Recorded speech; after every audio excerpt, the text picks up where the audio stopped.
Yeah, assalamu alaikum. Walaikum assalam. Yes, sister, what can I do for you? Where are you calling from? I'm calling from UAE. Okay, may Allah bless you, Allah keep you well. What can I do for you? Okay, this I have to share, some kind of experience that I, goes through. Okay. Before I was a Hindu, I am a converted Muslim. MashaAllah, MashaAllah. Okay. So here I goes to the Sunni masjid for the Arabic classes to, recite the Quran. Hello. Yeah. Okay, so I want to share my experience in the masjid. Yeah, please, go ahead. Okay. So, first thing that they say, the Shia prophet is Mola Ali. Is this true or? No, that's not true. We believe that the last messenger from Allah is Rasulullah Muhammad ibn Abdullah sallallahu alayhi wa sallam. And Mawla Amirul Mu'mineen Ali alayhi salam is not a prophet. He's not a Nabi. He's not a Rasul. That's our belief. Okay. Okay, so this is the thing that my teacher told me, that the Shia, they believe that their prophet is Ali. So your teacher knows things about Shia that are simply wrong, not true, okay? Okay, so basically before I used to, see your videos, so like that I know that Ali, yani Mola Ali is not our prophet, but yes, we love him. Like a good personality. Absolutely. Absolutely. He's not a prophet. He's not a prophet. Yes. He is not an apostle, but he is heir and successor to the seal of the prophets. Okay. Yeah. Okay. And the second thing, they told us that Shia pray on the rock, stone, like that. Yes. Like so we can pray on a rock. We can pray on soil. On anything that's earthly or wood. We cannot pray on food, on anything that we can wear, or anything that's a mineral, that's mineral. So in masjid, if a masjid's floor is a stone, we can pray on it.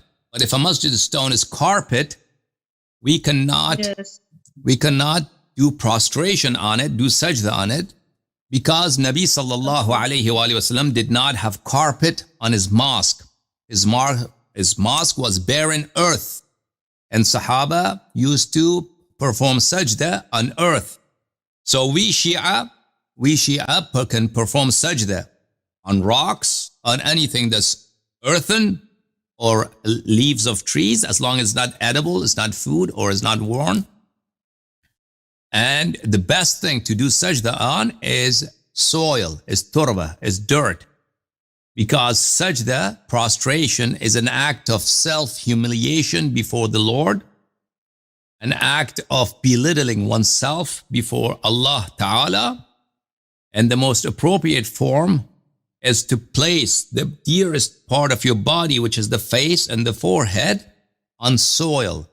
So one expresses his humility and his smallness before the greatness and majesty of the Lord.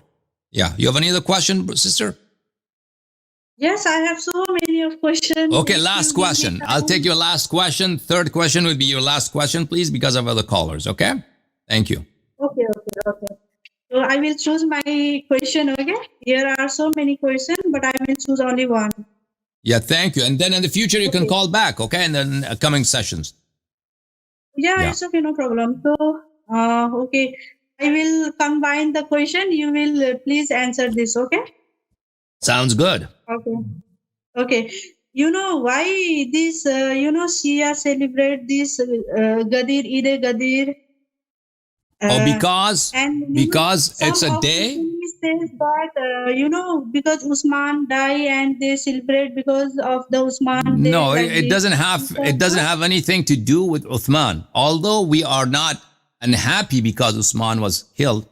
However, the Eid of Ghadir is because Rasulullah sallallahu alayhi wa alihi wasallam clarified to his ummah and demonstrated to his ummah and explicitly stated to the ummah that the successor after him the leader after him, the master of the Muslims after him, is his brother, his heir, Amir al-Mu'mineen Ali ibn Abi Talib alayhi salam. And Ahl al-Bayt alayhim salatu wasalam have instructed their Shia to make this day a day of festivity, a day of Eid, a day of celebration, a day of happiness. So we do this not because something happened to Uthman.